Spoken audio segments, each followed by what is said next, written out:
Why do debates about race, religion, gender, or diversity always seem to spiral into hostility? Why do figures like Charlie Kirk become stronger the more controversial they get? Because culture wars are not genuine debates. They are engineered conflicts, calculated to provoke fear, ignite anger, and lock people into tribes.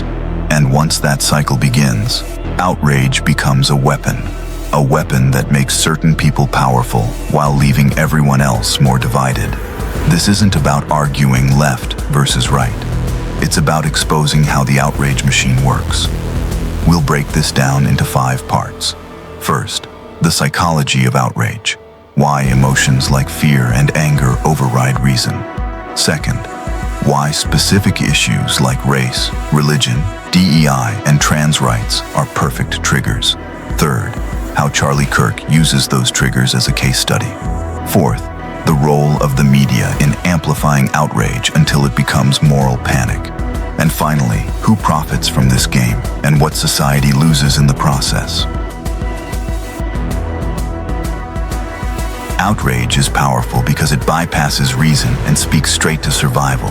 The first spark is fear. Tell someone their children are at risk, their traditions under attack, or their future slipping away, and fear ignites instantly. Fear doesn't wait for proof. It commands the body to react now. It sharpens vision, kills doubt, and whispers, "You're in danger." Fear quickly mutates into anger. Anger feels righteous. It gives the rush of strength, the certainty of being on the side of justice. It doesn't calm you, it arms you.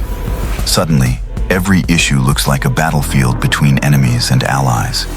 And then comes identity. Once outrage fuses with who you are, your faith, your politics, your community, it's no longer about ideas, it's about loyalty.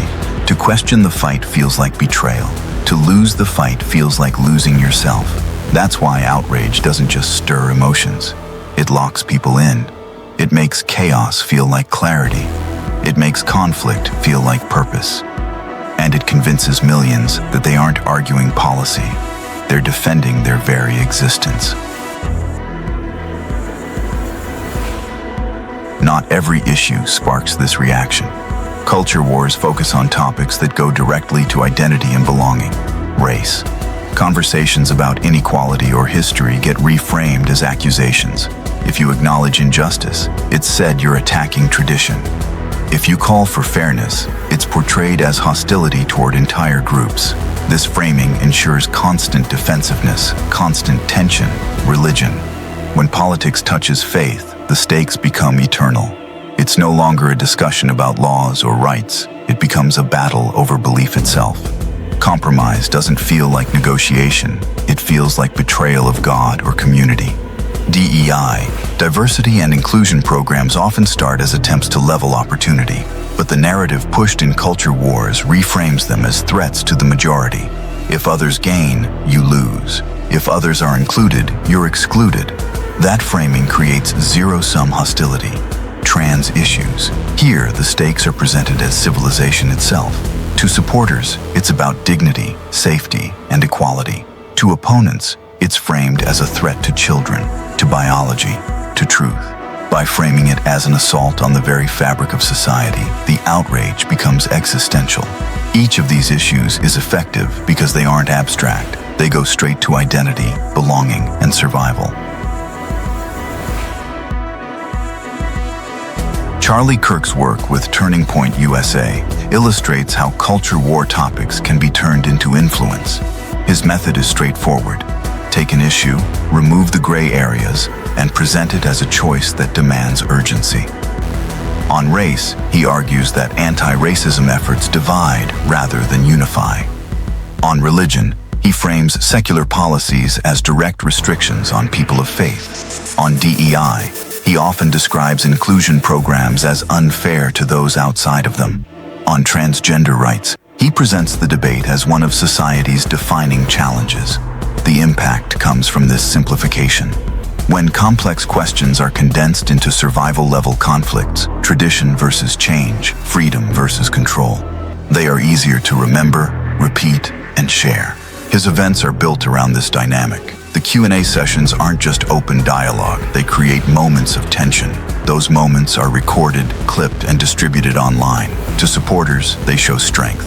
To critics, they show provocation.